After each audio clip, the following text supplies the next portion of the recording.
Hello, everyone, and welcome back to the next episode of CyberHoax, where we dive deep into the world of cybersecurity. Today, we have an exciting panel discussion lined up on a critical topic beyond detection AI for predictive defense.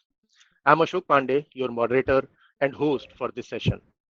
I'm thrilled to moderate this session with two industry experts Harshil Doshi, Country Director, India at Securonix, and Vineet Kumar, founder and global president of CyberPeace Foundation. Welcome, Vineet and Harshil. Thank you, So, Ashok. Thank you, Ashok. thank you. Thank you for joining us. AI is a revolutionizing cybersecurity, shifting us from reactive to predictive defense strategies. Today, we will dive deep into how AI, predictive analytics, can not only detect but also prevent cyber threats before they strike. This session is designed to be interactive, so I encourage audience to be to participate actively as well. If you have any question, you can share over the chat box. Let's start with the big picture. Harshil, I would like to kick off the session by you. I would like to know how AI predictive analytics can enhance threat intelligence, especially what algorithms or models are most effective in identifying potential cyber threats. Perfect. Thank you, firstly, Ashok, for having me for this conversation. Uh, Artificial intelligence is probably the most disruptive technology that we are seeing, and we will be seeing for the next decade or so, which will reshape not only the way we, kind of interact with our worlds, but also it's going to shape the way we operate, the way we think, the way we react, everything, right? So it's an extremely disruptive technology, and cybersecurity is not a disjointed element. It's AI is going to have a huge impact on cybersecurity as well. Now, as any new technology comes in, there are two aspects to it. One, which aims to disrupt. Second, which is second way of using the technology is to construct. Right now, till now, what we are seeing is that a lot of the artificial intelligence which is being used is to disrupt, is to destruct, right? Is to spread falsehoods. There is a lot of fake news. There's a lot of deep fake images, videos, so on and so forth, which are going on in the consumer world, on social media like Twitter, so on and so forth. But when it comes to enterprise cybersecurity or enterprise grade cybersecurity, uh, we are seeing some uh, real world examples where artificial intelligence is being used to not only exfiltrate data but actually shut down businesses or carry nation state attacks, right? Now that poses a big threat to all of us, whether it is enterprises, whether it's governments, whether it's our country altogether, right? uh, so if I can give you certain examples, we are now seeing fake completely fake organizations, kind of getting created, starting to interact with an organization and transacting money, and now you don't have need a human behind that. Everything is happening automatically through these algorithms, right? So the kind of threats that we are seeing is humongous. So what is the answer for that? We definitely need enterprise grade cybersecurity solutions to not only detect these threats but also predict and respond, right? And when you look at uh, the perception of AI in the general public, what they think is that uh, AI is typically used for better responses or curated responses for the queries that they have. The best example is ChatGPT, right? But when it comes to cybersecurity, the challenge is completely different. You need to make the systems now learn with a higher degree of data, higher amount of data, and less and less human intervention to and automate responses to be able to address these threats, right? If I can give you an example, in the cybersecurity world, till now, all the responses to threats were happening through policies, right? If there is a policy that you've defined that a connection is coming from a certain blacklisted IP address, or if it's going to a specific risky threat, then take an action, right? But a human mind cannot think of the 100 other scenarios in which a cyber attack can be executed, right? So what cybersecurity companies like us are doing is that we are now building a platform where we don't even need to create policies based on the behavior of an individual or a specific attack group or a specific entity. We can build historically that, okay, this is how a particular entity has been behaving, this is how a particular user has been behaving, but a specific time the behavior has completely changed, right? So then we need to build a policy around it, automatically action on it, and automatically update the entire configuration so that it does not happen again, right? Now imagine all of this needed to be done manually, till now, and now all of this happens automatically. So what we are doing is that we are building all of this into a single platform, as we call it, the frictionless cybersecurity, where there is no human intervention at all, and the system learns on its own, the system detects on its own, the system responds on its own, right? So that is the impact that AI is going to have in defending organizations against advanced attacks, right? Now there can be multiple layers where you can add this component. I'll give you a simple example. Uh, in our day-to-day lives, we are very used to speaking to somebody from our banks or from telecom companies if we have any issue. Say, for example, a transaction is not going through. We are so used to speaking to an individual saying that, okay, my transaction is not going through. What? Now, all of this in the last 1 or 2 years has been replaced by chatbots. So simple queries are now addressed by chatbots, right? Even if it is a medium complex thing, the options are so automated that you practically don't need a human being in the background. Similarly, in cybersecurity, imagine that if you don't need anybody to create policies, you don't need anybody to detect threats, you don't need anybody to respond threats, everything is happening through a machine, right? So whether it is detection, prediction, whether it is response, everything is happening in an automated fashion and in the self-learning way, right? I can dwell a little more about it, but just to give you an idea, right, that what is the impact that AI is going to have, both from a destruction perspective and both from a construction perspective, is what we will see in the coming 1 or 2 years. Okay. So, Vineet, building on Harshil's point, would you like to add something? I completely agree with Harshil, and AI is an enabler. First of all, while I may be talking about certain negative side of it, but then I definitely believe whether it is defense, whether it is aerospace, aviation, or you pick up any sector, even the agriculture sector, AI is benefiting everyone, and the society at large is getting benefited. Even small farmers who are working at the grassroots level, they are also getting benefited by AI. But yes, with good stuff, you have some bad stuff, and that's where some of the misuses of AI that we see in the community are also coming. And recently, in fact, in the past 2 years, there's one research report that, in fact, would be pushed out in a month's time by CyberPeace, and this is again evaluating on how AI has been misused in different forms. One of the forms, and we all know, are deepfakes. has come up in a very big way.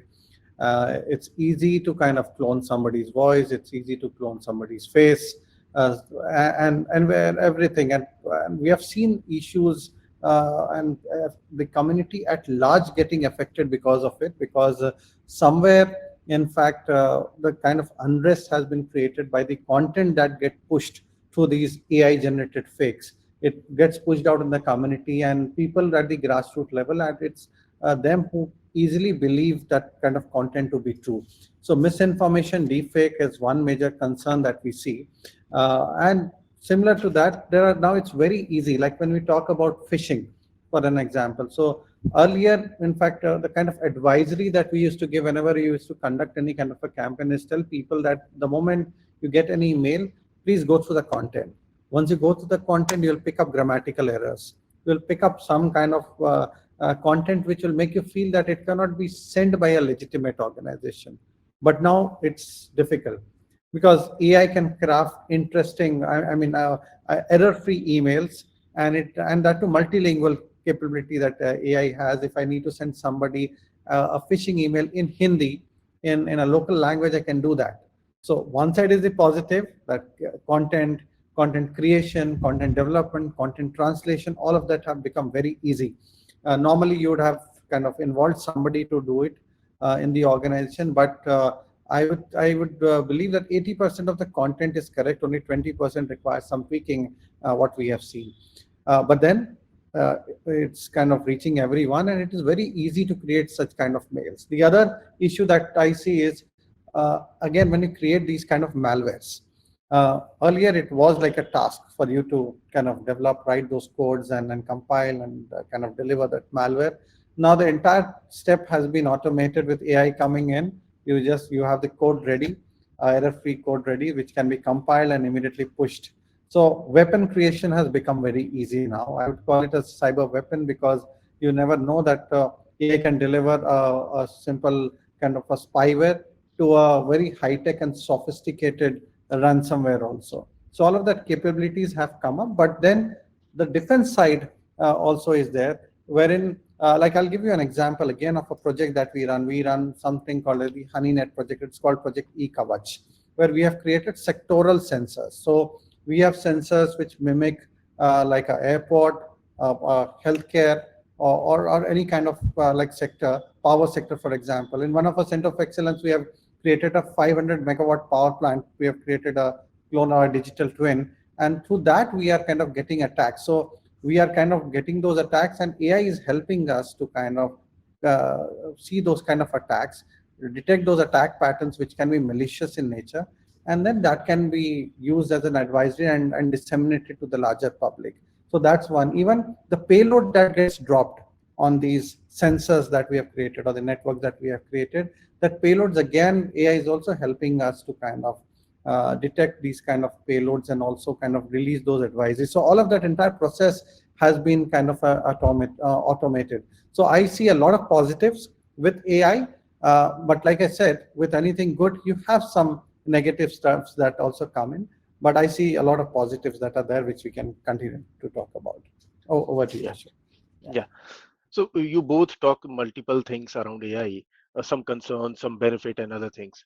But the major question is how we can utilize AI. What ways can AI automate threat hunting process, and what key metrics should we use to measure AI effectiveness compared to traditional methods? Vineet, if you can start with, and Harshil can add on. Sure. Again, I'd love to make a mention of our project. It's called Trust Trace project. Again, when we realized that so many issues are happening with AI, so we thought if AI is creating some problem, then AI itself has a solution here. So Trust Trace is some, where we are kind of creating those data sets. I'll be happy to share the link. The data sets of all these kind of deepfake videos, content. We are creating a complete repository, and now we are going to open it to the public. So in fact, if somebody wants to identify whether say X video is fake or genuine, they can simply go onto the portal Trust Trace, identify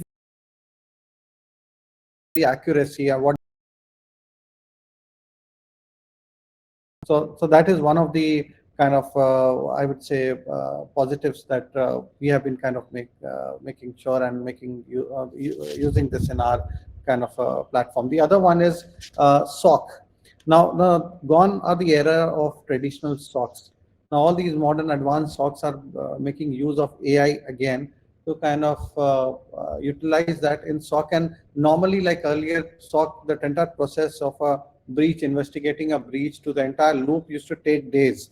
Now, the entire time has been cut short thanks to AI, where in fact, and it now goes to like in an hour's time, you can identify, and maybe lesser, with the right kind of algorithm inbuilt and right kind of data sets inbuilt to kind of identify and predict those attacks and stop it probably real time.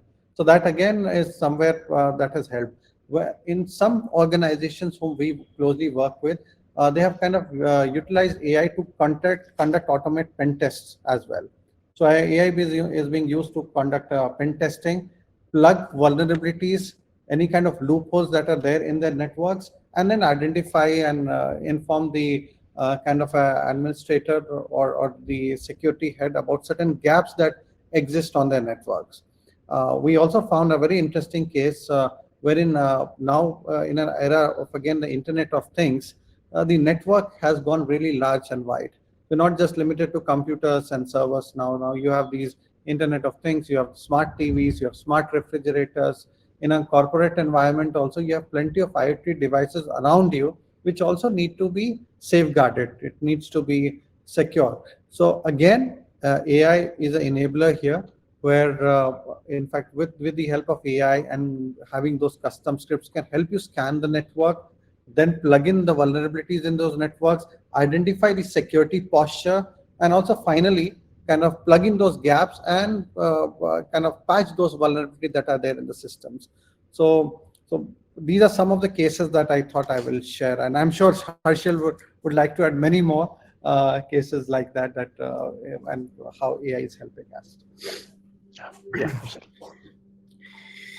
Yeah, absolutely. Thanks, Vineet, for kind of laying it down, and completely agree that there are multiple use cases where AI can be used effectively in threat hunting. And I'll just kind of build on that. And because I have been working in the enterprise cybersecurity space for the last 20 years, I can confidently say that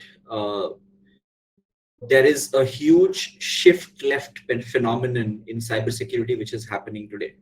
And when I say shift left, let me just kind of instantiate that. We started off with a KRA or a metric called mean time to respond, right? That respond to a particular threat, right? And if I look at some of the reports that say a Verizon or an IBM has generated, the numbers are actually very staggering. It actually says that it takes anywhere about 270 to 310 days for an organization to actually respond to a threat, right? Those are staggering numbers, right? However, what has happened is that with automation technologies, with orchestration technologies, that number is being worked upon very aggressively to bring that from months to weeks to now days, right? And I'll tell you what is stopping us from bringing it to hours and minutes. Okay, and you'll be actually baffled to hear the actual reason. But let me come to my original point. We started off with mean time to respond. How much time does an enterprise take to respond to a threat? We shifted left to start tracking this metric called mean time to detect. That how much time do we actually take to detect a breach, right? Now with there is with this whole advent of data explosion, with cloud, with AI, with machine learning, there is a huge shift left now which is happening, which is called mean time to predict, right? So we started off with mean time to respond, moving to mean time to detect, and now we are moving to mean time to predict.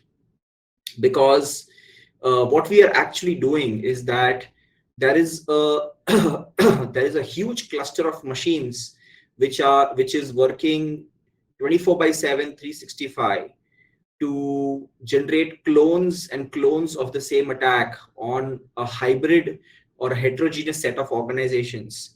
And here we have a set of human beings who are limited by their, one, skills, second, the kind of bureaucratic processes, and third is, the whole, nature of humans to check and recheck, check and recheck, right? So, like we say in cybersecurity, that humans are the weakest link in cybersecurity threats.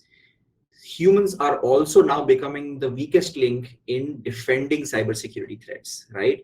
So, when we look at this shift left from mean time to respond to now mean time to predict, it cannot happen unless we have the same level of technology that we are using to understand or to kind of uh, you know parse the complexity of threat landscape which is out there, right? So when you talk about low and slow attacks, when you talk about insider risk, when you talk about corporate espionage, so on and so forth. Look at how Hindenburg is operating, right?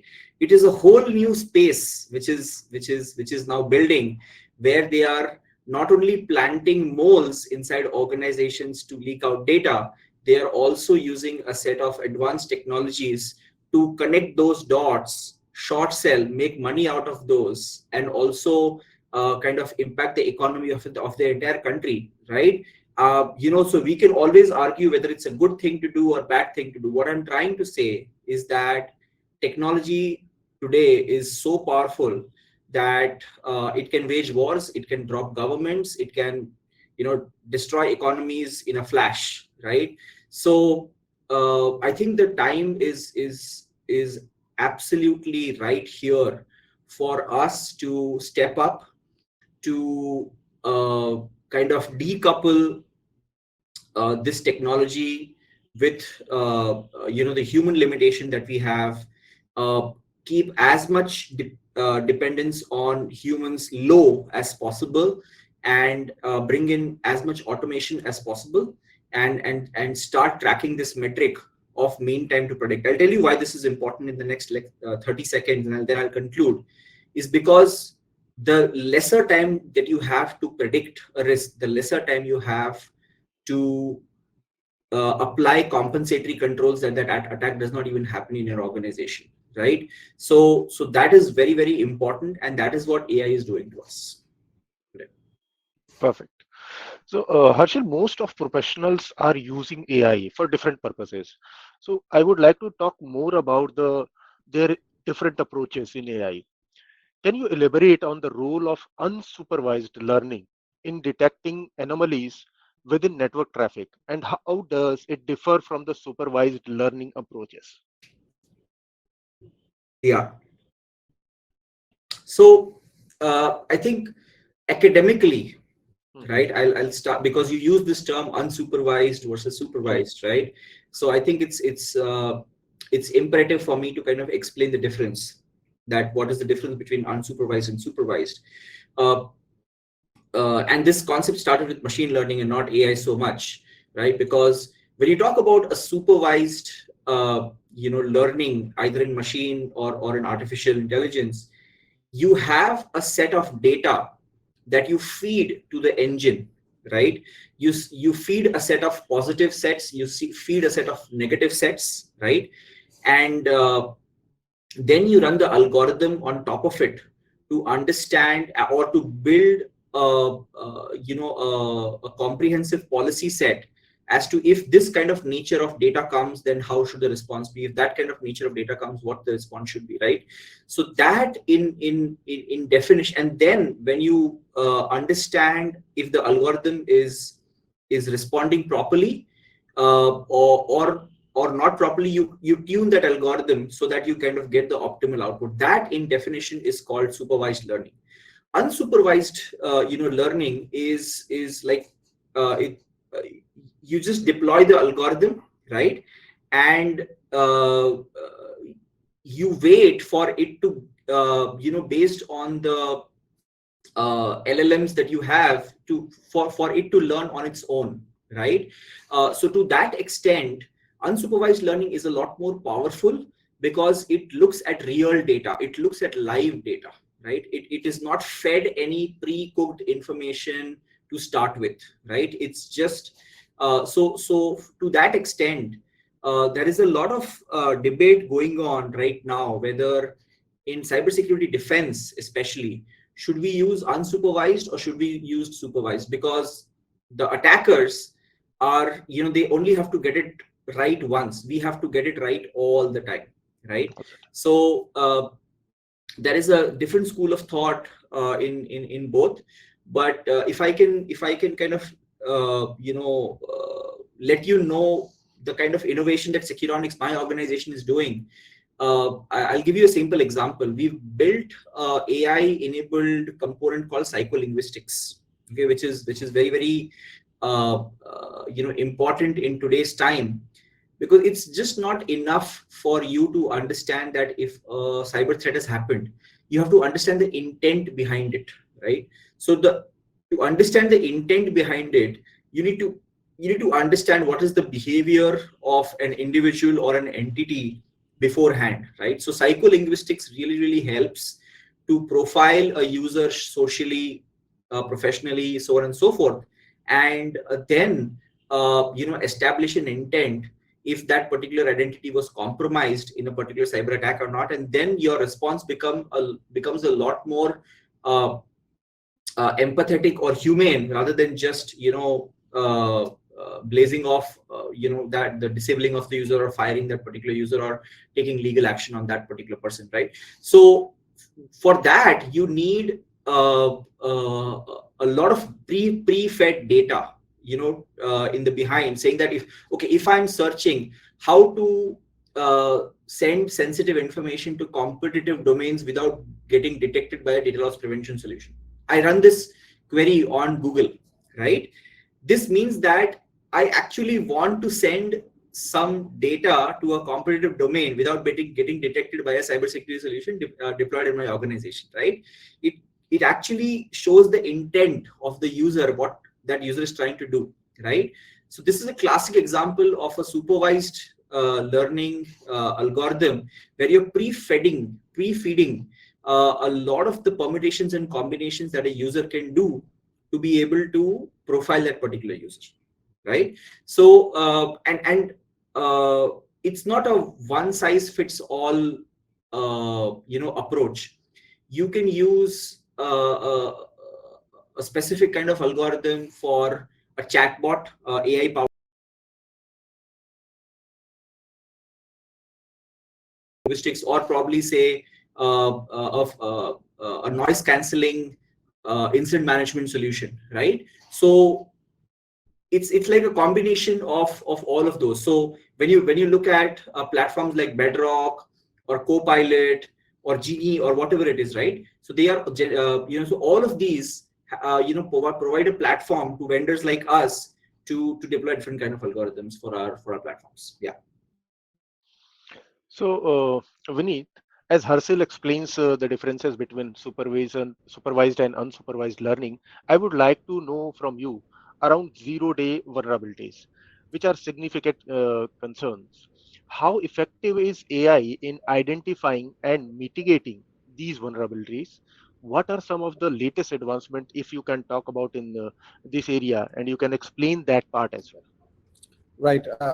In fact, first, before I move on to 0 days, I like Okay, to make a mention of how we are, because there are two case studies which I thought I should share, how we are kind of sure. working on basically detecting different kind of frauds and issues using the supervised learning and then the unsupervised learning. So number one is basically like Harshit mentioned about the supervised learning. Thanks, Harshit, for giving a complete download on 101 on supervised learning and how the data has been fed. I'll just share how we are using it. We're creating a lot of synthetic data. There are two particular problems, in fact, three that we are using in our system. One is the issue of trafficking that is happening in the cyberspace, the issue of child sexual abuse that is happening, and third is financial frauds. So the three use cases that I like to share. So in one case, in fact, where we are using supervised learning is we are creating synthetic data sets. So like the issue of child sexual abuse, we cannot have access to the live data when researching, because under the Indian laws, if you go and kind of access a child sexual abuse material, it's considered as crime. So one, we need a kind of a legal cover to kind of do this kind of research. So we collaboratively work with the National Commission of Protection of Child Rights, NCPCR, to kind of detect these content, this kind of content. So what we do is we create this synthetic data sets, and then thereafter we train the algorithm on this, and then we go live, basically to detect any kind of videos, any kind of images. If it kind of finds out this kind of content, child sexual abuse content, and we get that flag that certain videos or certain content, without actually looking on those content, we get an information that it has a content of a child sexual abuse, or kind of a video or a text content, and then accordingly it gets transferred to that agent to have a closer look to kind of identify whether it's actually a case of child sexual abuse. The other one is on the unsupervised learning. It's what we do is it's kind of we deploy the data set state, in fact the algorithm state, and then on the fly it kind of identifies any kind of content that has these kind of content where it shows like a girl which is semi-nude or somebody who's stripping. So these kind of content we come across, and there are a lot of issues like sextortion and multiple issues that are happening now. We kind of detect these issues real time, and then accordingly we work with the law enforcement agencies to kind of identify those kind of issues. So that is something that I wanted to kind of share. And now coming back to 0 days. So again, something that we are doing, I'll go back to the project eKavach, the threat intelligence project that we kind of run. So I while I was speaking in the beginning about the kind of attack patterns. So there are many kind of attack patterns which we don't have signature. So we are now moving out of signature-based detection to pattern based, and on the fly we kind of detect those kind of patterns and kind of identify. So that's where the AI comes in, where it detects attack pattern, and if it finds any kind of anomaly in the attack pattern on traffic, then that's where we kind of identify, and we kind of go in deeper into the details. Same goes with the payload. So that is what in our ecosystem we have been making use of, and real-time intelligence, threat intelligence is something that we are kind of pushing out through the project eKavach. So briefly, I just wanted to touch upon here. Yes, Yeah. over to you. Thank you, Vineet. So I would like to know both of you, but before I put my question, I would like you to imagine an AI ecosystem that is designed to detect threat, but has been manipulated by adversarial AI techniques. How can organizations safeguard their AI system from being deceived by the attackers?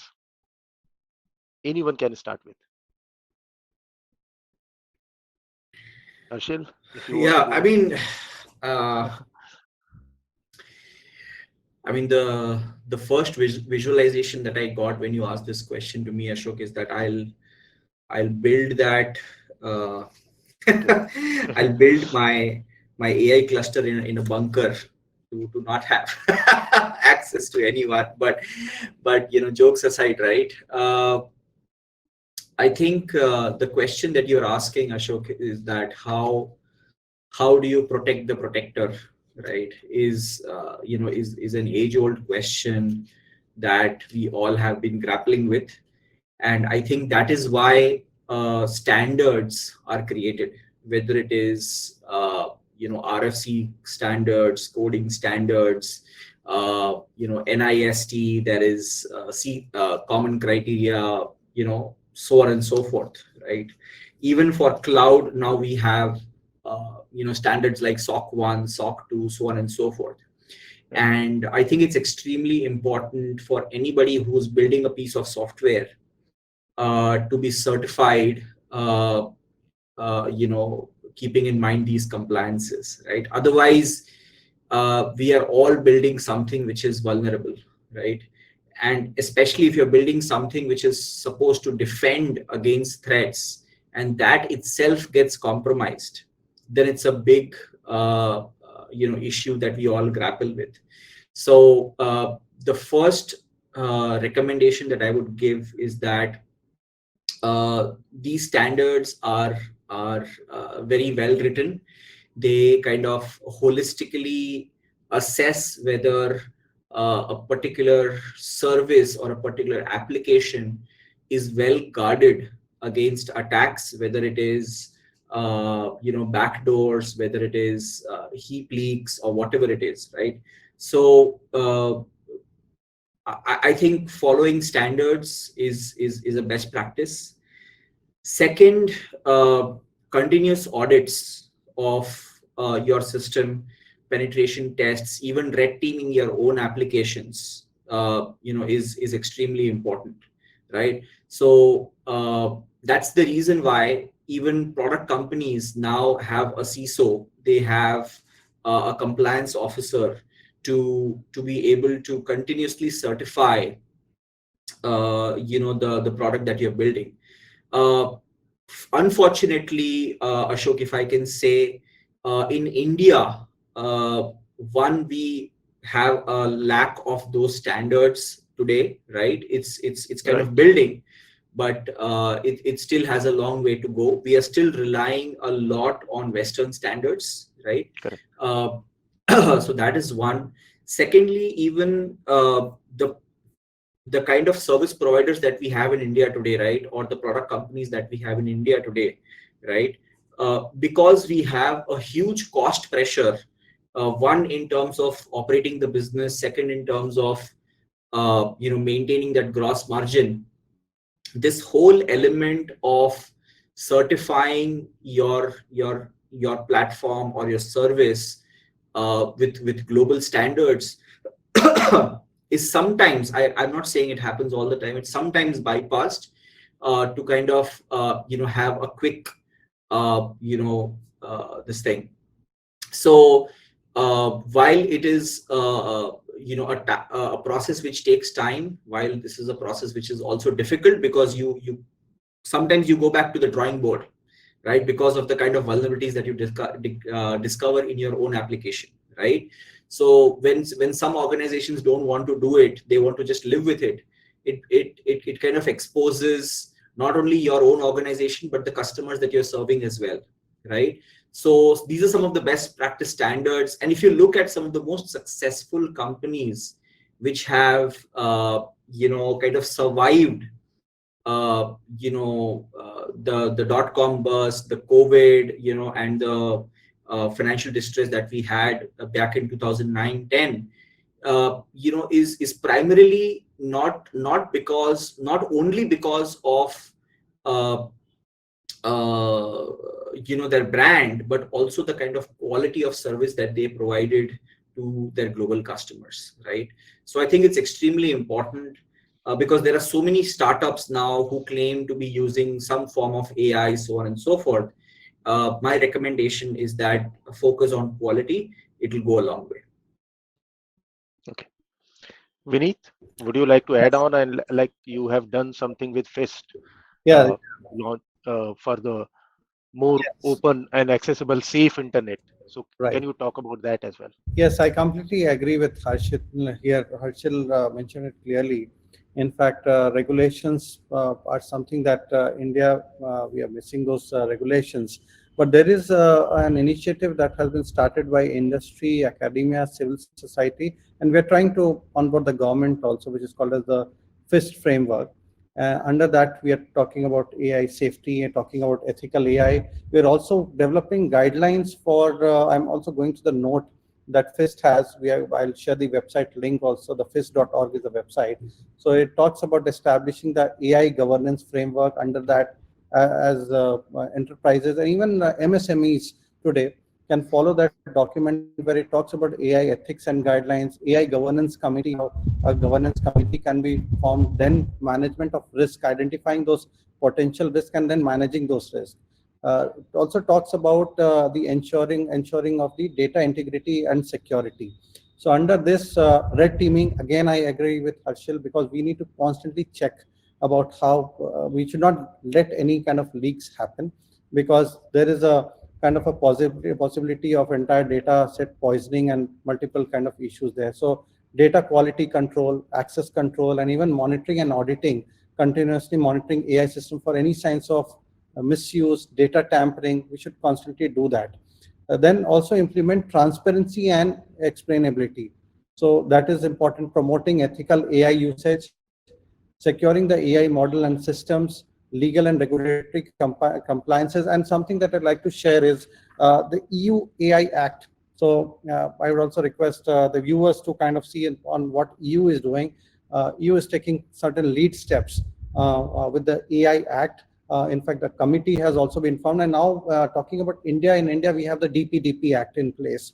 Under the DPDP Act, we should have the Data Protection Board also, which will lay out a lot of guidelines that is required. AI and kind of having the ethical AI and also detecting the AI misuse and response. So certain things that I thought I would kind of highlight, but over and above, it's also the culture and the responsibility of the organization to kind of make sure that they are taking those kind of important steps and countermeasures, so that they are not kind of in any way knowingly or unknowingly kind of getting into the picture of misusing the AI, or having the data sets open so that the entire model or entire data sets get poisoned, and it throws out garbage. Like garbage, if you have garbage in, it will have garbage out. So that is very important. And most important is collaboration with the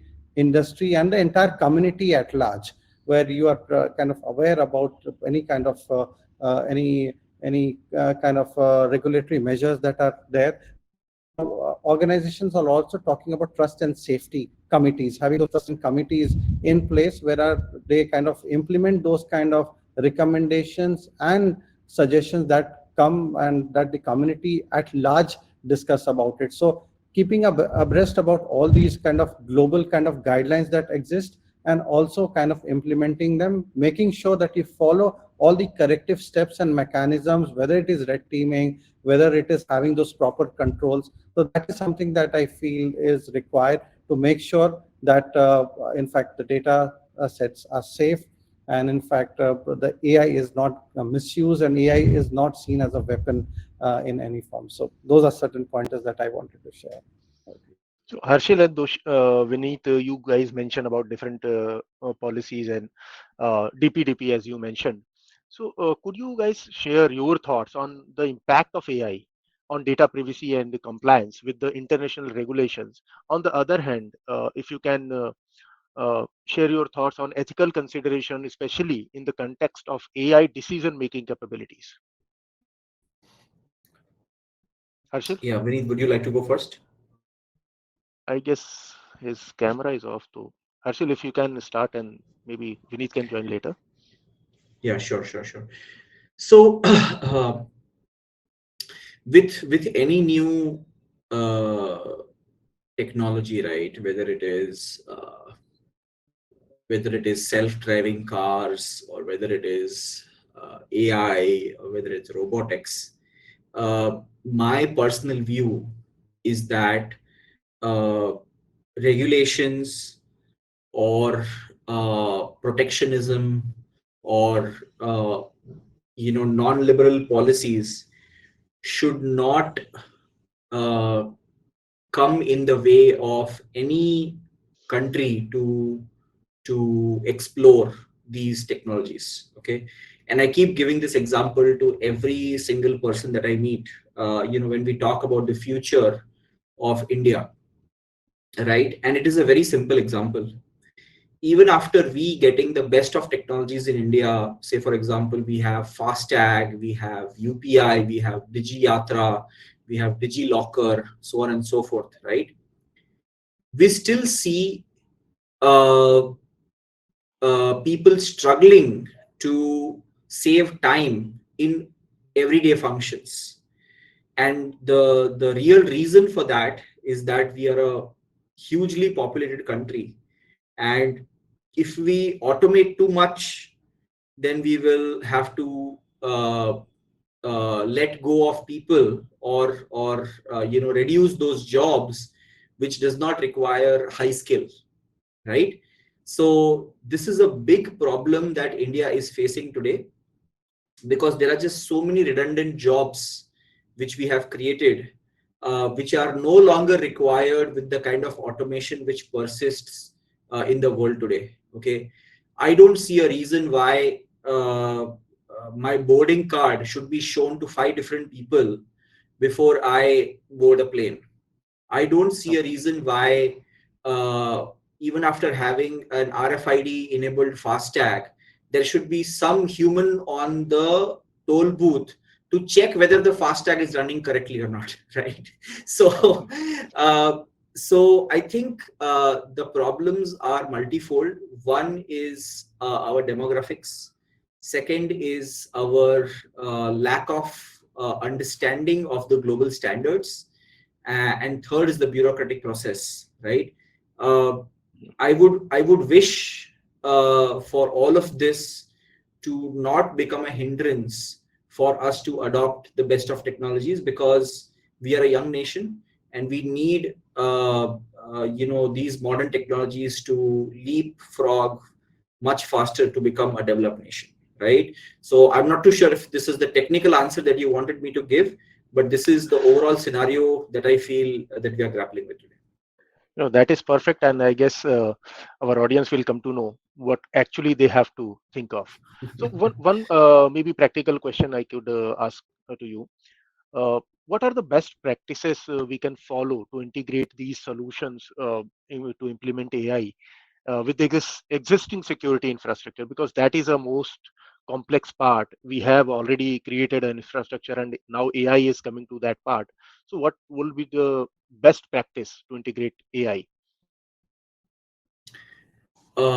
I'm sorry if I don't get the question right. You say what are the best practices to Prac- integrate AI? uh, to the existing infrastructure. For example, Oh, I have okay. a existing infrastructure for my cybersecurity, and CISO has already implemented some a few part, but now Yeah. AI is there. So, what would be the best practice to keep the same infrastructure but adding the AI for the betterment? Yeah, absolutely. And I'd like to give, I'd like to explain this with an example. Uh, so if there are two people in a relationship, okay, you can't forcefully make the other person love you, okay, or Okay. you can't forcefully love them. If it comes organically, that is the best way to move forward. Same thing with artificial intelligence.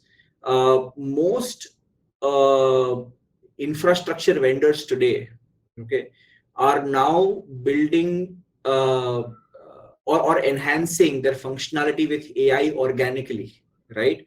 For example, most cybersecurity companies that you see today, whether it's a data security cybersecurity company or a infrastructure cybersecurity company or a network cybersecurity company or a sim vendor or whatever it is, they are all having their own versions of artificial intelligence powered components that they are building in their platforms itself. So if you ask me, the first wave should be, let the infrastructure providers or the application providers itself upgrade their solutions organically with AI and see how it functions. You don't have to have a separate like uh, task force to build something on artificial intelligence on their own, because everybody is doing that. The second stage is where you kind of have a organization wide strategy to see how all of these different versions of AI that you have work in tandem, so that it does not, one, impact your organization, and secondly, it helps a lot of it helps you in a lot of uh, uh, metrics. For example, prediction, your business acquisition, automation, so on and so forth, right? So I think these are the two phases in which I think is the best practice in which organizations can integrate AI into their infrastructure. Okay. So maybe my last question to you. So the audience question is, how does existing government policies on security affect the company like you, and what do you recommend to the government? Yeah, it's a great question. Uh, See, I personally love this concept called Make in India. Okay, there is absolutely no doubt. This government has, and as Indians, we should all aspire to be self-dependent, Atmanirbhar as we call it. Uh, However, as like I made the point a little while earlier, there is a lot of innovation which is happening, elsewhere as well. Whether it's the US, which is the powerhouse of innovation, there are a lot of other regions where innovation is happening. So we have to kind of trade, carefully in terms of uh, whether we want to be too protectionist or or too liberal. Right? I think there is a fine balance between both. Where I'll give you a simple example. Right? Uh, uh, we saw COVID. During COVID, there was this what was that app which was created, uh, Covin, which was created right during COVID. Mhm, Covin mhm, was created. So Covin entirely was built, executed, operated on cloud, right? uh, to to make sure that the rollout happens faster, to make sure that the scale is taken care of, to make sure that there is security and everything, right? That the end user information does not get leaked out and everything, right? So for extreme measures, we did adopt cloud for a national calamity like that. However, what I see is even today when I speak to some of the government entities, some of the PSUs, some of the public sector banks, they are still very conservative about okay. adopting cloud because there is no standard policy by their own regulators about adopting cloud. Right? It's a very simple. Let's not even go to AI. It's very simple that we don't even have like a proper consistent policy on adopting cloud for these organizations, right? They want to, but they just don't have the right adequate support for them to do it. So that my appeal is for the regulators, for the information and broadcasting IT ministry, is to be able to uh, kind of at least have a guideline. Then you leave it on the organizations whether they want to do it or not, but at least have a guideline on those, right? Because we don't want to be left out, because we are not having a policy for adopting our latest technology. So the way in which it impacts companies like us is that while we give the best of services to some of the private companies in India, uh, we kind of feel left out that the most critical organizations, which are our government agencies, which has citizens information, which has defense, which has critical policy documents and all that, we are not able to protect those, or national assets, for example, right? Natural assets and all that. We are not able to protect those organizations as effectively. And if you see a lot of the news in the market, uh, the public sector companies are getting attacked more and more because of the kind of vulnerability that they possess because of the legacy technologies that they even use today. So my appeal is that let's have a fine balance between self sustainability and liberal market. Thank you. Thank you so much, Harshil and Vineet, both of you, for sharing your invaluable insights today. AI is clearly transforming cybersecurity, and as we have discussed, it's about staying protective, prepared, and ethical in our approach. Thank you so much for joining us and sharing your thoughts. Thank you everyone. Bye bye. Bye.